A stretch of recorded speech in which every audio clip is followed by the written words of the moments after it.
Hi everyone, Dave Knight from Do3. So this is a short video to run through the features of our INSCYD Athlete performance software. It's a hugely powerful bit of kit, and if you're serious about improving your performance, then you should be looking at this. All right, so I'm going to go across to the software really, and I'm going to try and keep this short and sweet and just highlight the key points, and hopefully you'll get a flavor about how powerful this bit of kit is.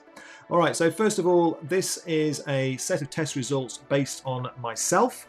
I hesitate to add that I am not an athlete. I'm a coach. I'm nearly 50. I try and keep myself in decent shape, but I didn't want to embarrass one of my own athletes by using their data and putting it out for everyone to see. So I thought I'd embarrass myself and put mine out there instead. So first of all then, we have the body composition information. Now, a lot of this information gets fed directly in from the user, so the coach or yourself if you wanted to get in the INSCYD software yourself. And basically what you do is you pop in your weight and your height and your body fat percentage. Now, at Do3, we actually have the facilities to give athletes that information, so we use an in-body scanner, so we can do that for you if you're local. But if not, then obviously you'll have to find out your body fat percentage, because the system uses that to work out all these bits and bobs and numbers here, in particular the available glycogen. Now this is really important because this is the available glycogen in your working muscles for cycling. So this is like your energy store, it's like your battery. You've got 377 grams of carbs available to burn, and that becomes really important as you actually go through your training and your races, and I'll explain a little bit more about that in a second. So moving on then, so we're now moving on to the, go back a little bit, go back onto the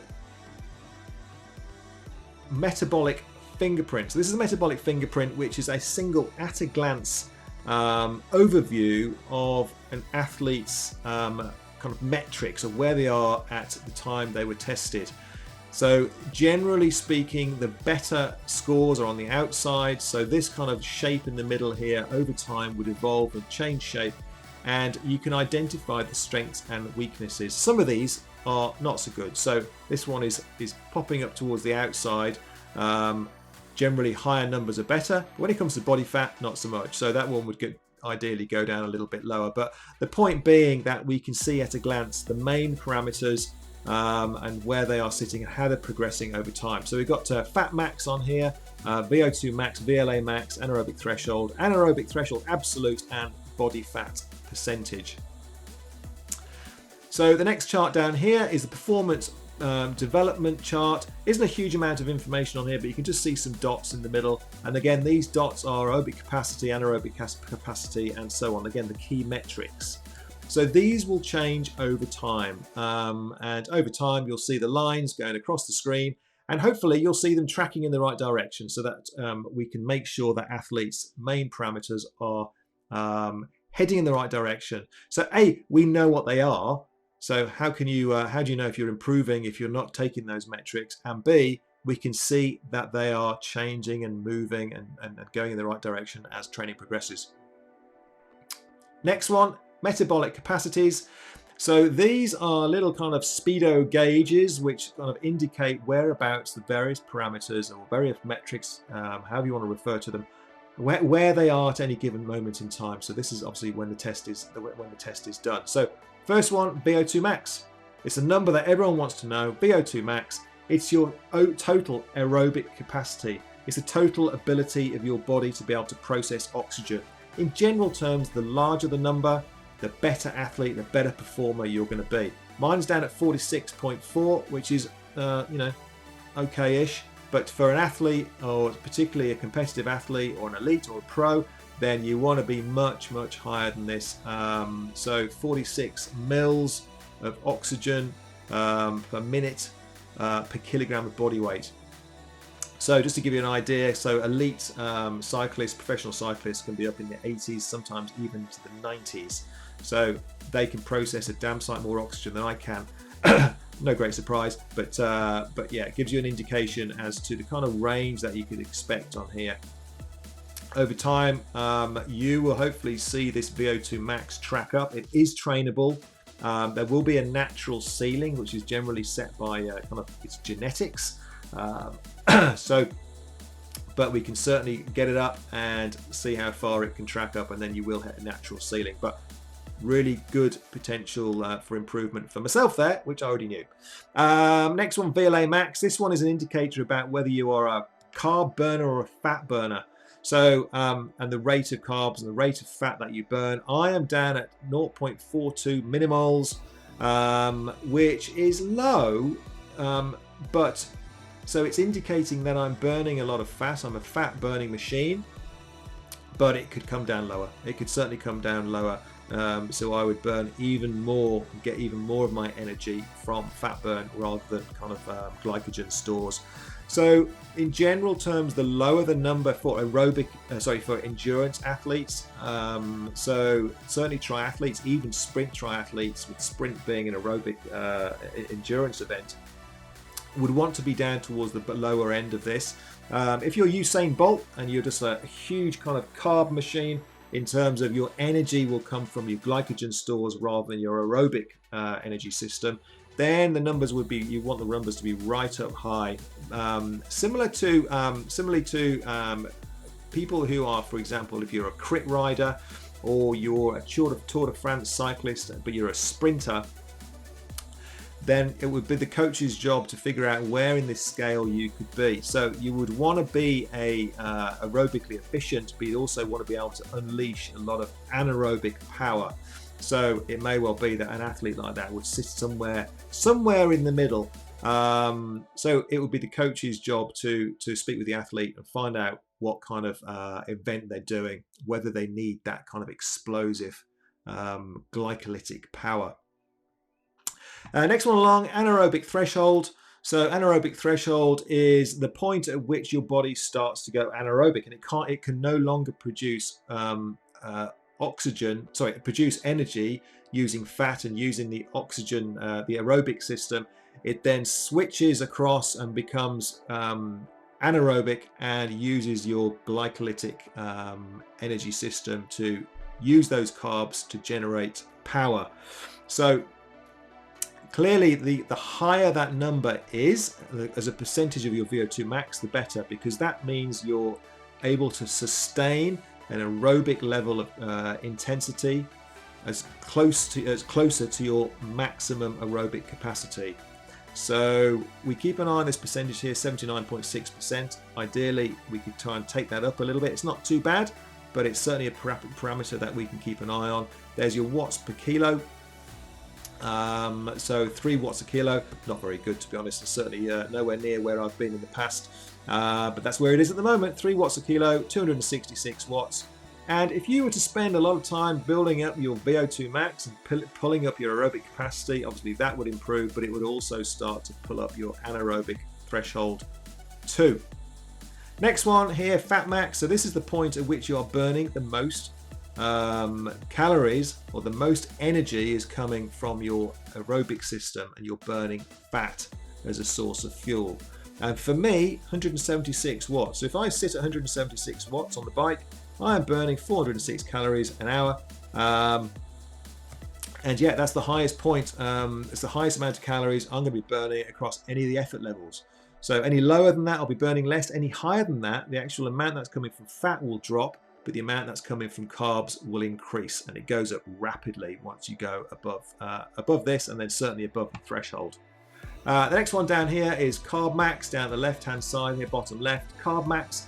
So this gives you an idea about the maximum kind of power or power to weight ratio, as it's displayed on here, that you can generate at a level where you can replace those carbs, and it's set at 90 grams of carbs per hour, which is said to be the highest amount of carbs that a normal human being would be able to consume. So once you start going above that, then you're in deficit. You're going to be burning more carbs than you're able to take on. And for me, that's 2.2 watts, which isn't much. So once I go above 2.2 watts, I know I'm going to be starting to burn more carbs, or burn more than 90 grams of carbs per hour. Just makes you think about your training and racing strategies. Okay, moving swiftly on then. So we're going to go into some scary looking charts here. They are, might be, let's come back. Here we go. These are not as intimidating as they might look in first glance. I'm just going to summarize through these, but these are hugely powerful illustrations as to where your body is physiologically at the time the testing was done. So first one, top left, this dead straight line is the oxygen demand. So as we go through the power line, the power's at the bottom there, going 300, 400 watts on the bottom. As the power increases, the oxygen demand goes up, and it's a linear relationship. So it takes a certain amount of oxygen to power a certain amount of watts, if that makes sense. So it goes up in a dead straight line. The blue line underneath is the oxygen uptake. This is the amount of oxygen my body can actually supply for that amount of work. As you can see, there starts to become a separation, and this is the point where I stop being aerobic and start using an anaerobic system and start to use some carbohydrates as a source of fuel instead. And clearly, as the power goes up and up, I max out at my VO2 max, but the demand continues to go up, so you become more and more carb reliant on those glycogen stores. So that's that one.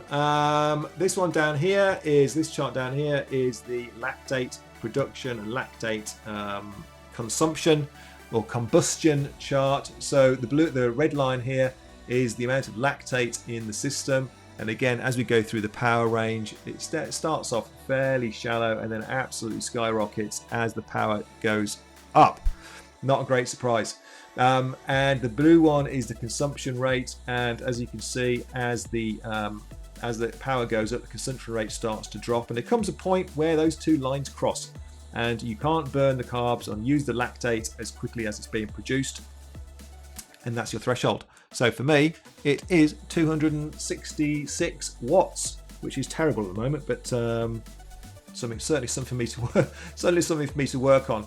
So that's the lactate production and combustion chart. This one is a really interesting, so top right here, the lactate recovery and accumulation. So this is really important for working out the kind of the amount of lactate that is being produced and the amount of lactate is in your blood, dependent on or in relation to the amount of power you are generating. So first of all, if we go along the bottom line here, so this is the power line along the bottom, so 100 watts, 200 watts up to this line here, this part here where the two lines join, is threshold again. So if we just take a step back, the peak of this line is around about, what is it, 278 watts. And this is telling us that at 278 watts, the body is capable of clearing 0.52 millimoles of lactate per minute. Now, this becomes really important when you're thinking about doing interval training. So at that point, I'm going to dip onto this line, and then I'll come back to that and explain it in a little bit more detail. So this line, once you hit threshold, the amount of lactate in your system rapidly increases. Now, we want to train your body to become much more effective and efficient at clearing lactate. If we can do that, then we're going to be able to perform as an aerobic level higher. So we'll be able to generate more power and still stay aerobic, which is ultimately the game, particularly for endurance events.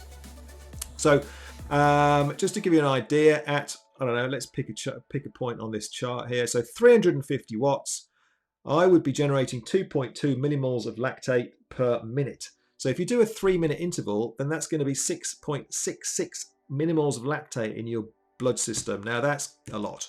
That's a lot. And you're going to start to really feel that. So you're exposing your body to a lot of lactate. So 6.66 after 3 minutes. So you can do your interval 3 minutes on, and then how much you're going to clear out. So we can come back here and you're going to clear out half per minute at 177 watts. So you could do 350 watts on to generate the lactate, 177 watts off. And you want to do that, have that recovery, hold that 177 watts for where you're clearing half a millimole per minute, aren't you? And you're up to 6.6. So you may want to have a decent recovery, say 6 minutes. That would clear 3 millimoles. That would bring your overall lactate levels down to 3.6. And then, of course, you could repeat the intervals again. And you can see from that it allows you to work out quite precisely what kind of length of intervals you should be doing, and also what kind of recovery rate, what kind of recovery duration you should have to allow those lactate levels to come back down. So we're talking about interval sessions here, which are really dialed in and specific to your physiology and what it is that you need to get that exposure to those lactate levels. Hope that makes sense. Right, next one down here, bottom right, this is a really important one, particularly for endurance athletes again, is the carb and fat combustion chart. So this one particularly, the green line here is your fat burn, so calories an hour. As you can see, I'm going through the power curve here, or along the power line. So the green line peaks at 179 watts, 177 watts thereabouts, 406 calories an hour of burning of fat. There's still a carbohydrate burn proportion of that, 270 grams, but obviously much lower. 270 calories, but that's obviously much lower than the amount that's coming from fat. So really efficient fat burning power to ride at 177 watts for me. Now what's really interesting here is just as we increase the power just to 200 watts, so it hasn't gone up a huge amount, the carbohydrate calories has gone up to 374, and the fat has actually come down 386. So the balance has changed quite considerably. So I'm burning just short of 90 grams of carbs per hour at that level, just at 200 watts. And again, as you continue to go through the power and increase the power, if we go up to 260, the carbs are skyrocketed. So 215 grams of carbs per hour, nearly 900 calories an hour. The fat's virtually down at zero now. And as soon as you hit threshold, where the green line hits zero here, that's threshold 266 watts, fat zero. It's all carbs. So you can see how powerful this can be, because it makes you realize, it makes you understand as soon as you hit threshold just how much energy you're burning and where it's coming from. It's all coming from carbs. 233 grams an hour. I've only got 377 to start off with. So you can see how they burn out pretty quickly. And this orange line here is the amount of carbs that a normal person can take in. So between kind of 60 and 90 grams of carbs. So as soon as you go above this line, then you know that you're going to be in deficit, because even if you replace these, you're not going to be able to replace them as quickly as they're going out, if that makes sense. This is really important for fueling strategies for training and racing. You can work out precisely how many grams of carbs your body is burning at any particular time. And if you know the information, if you have the information about how much you're taking in and how much your body is burning, then you can work out what the deficit is, and you can kind of predict the future, if that makes sense. If you start burning too many candles, as they say, then you're going to run out of gas. So really, really powerful. This page is not so interesting, this one. This is the test data. So this is where we put all the test results in from the benchmark tests. I'll touch on those now, actually. Benchmark tests, in order to generate a report like this, you have to complete two 20-second max power intervals. You have to complete a 3-minute interval, a 6-minute interval, and a 12-minute interval, all max power. Now, they can be spread over 2 to 3 days. You can do it in one day, but we don't recommend that, because they are doing a 3-minute, 6-minute, 9-minute flat out effort. 3 minutes, 6 minute, 12-minute, 9-out flat out effort. Pretty hard work. So we can spread them because they're not linked to each other directly in terms of the kind of the overall test. They are individual tests, so we can spread them to make sure that we get the maximum effort. So yeah, they are pretty challenging. So we've got these benchmarks here, and if nothing else, then when you retest in 6 or 8 weeks, 12 weeks time, whatever you or the coach decide, then you can work out, you can see whether your power for that duration has gone up, and obviously it'll it'll kind of interpret into all the kind of various different metrics that we've seen. And finally, we have the heart rate training zones. Now, I'm going to change this to a more standard one. As you can just see there, we can actually have multiple training zones set up depending on what kind of phase of training you're in and what sort of type of what your focus is. We can apply lots and lots of different training zones. So some of them are based on power, some of them are based on lactate levels, some of them are based on carbohydrate burn or fat burn. It doesn't really matter. It's up to the coach, it's up to you as an athlete to decide what particular training zones are most appropriate to you. But if I just drop into this default zone, the INSCYD training zones, you can see here the names of the zones are kind of fairly standard zones: recovery base, medium, fat max. So fat max is again the training zone where you're burning the highest percentage of fat, anaerobic threshold, aerobic maximum, and so on. Pretty standard. So lower and upper power zones, and a target power which sits in the middle of these, so you've got a power to aim towards. And then over here we've got additional physiological conditions. Now all of these are customizable. Again, the coach or yourself could change these depending on what your particular metrics you're targeting. So quite an interesting one here on the base training zone. So you can see what percentage of your energy demand is coming from fat. Actually, how many grams of carbs per hour you're burning from fat, what percentage of that of carbohydrates. So you can see fat 65%, carbohydrates 35%, obviously 100% of your energy demand. And over here, carbohydrates, you're burning 50 grams of carbs per hour. So you can see how powerful this is, again, in terms of racing and training, how you can work out what your energy demands are. So if you're riding at, for example, I don't know, anaerobic threshold, 231 grams of carbs per hour at threshold. So if you're taking on, say, 70 an hour, then you're going to be burning, you're in a massive deficit there. Clearly, you're not going to do hours at that kind of intensity, but just to give you an idea, you can work out what kind of carb deficit you are building up as we go through the different training intensities. Really, really powerful stuff. I hope you found that useful as a summary of the INSCYD training system. If you don't know what your individual metrics are, how can you improve them? If you don't know what your VO2 max is, if you don't know what your fat max is, how do you know how many calories you're burning? How do you know whether you're improving? How do you know whether your strengths and your weaknesses are? So this is very specific. It's down to you as an individual. They're individual training zones, and they're not what has always been classically done through a lot of coaches, and we still do this with some athletes ourselves. Very basic format in terms of doing benchmark testing, then working out where training zones are based on a percentage of threshold. It works for quite a few people, but this is a step above that. So this is another step on. I kind of feel like this is bringing training for athletes into the 21st century. This information is there, it's available for you, and you want to make sure that you're maximizing every single training session you're doing. And again, identifying your strengths and weaknesses and working on those weaknesses and making it really specific to you as an individual.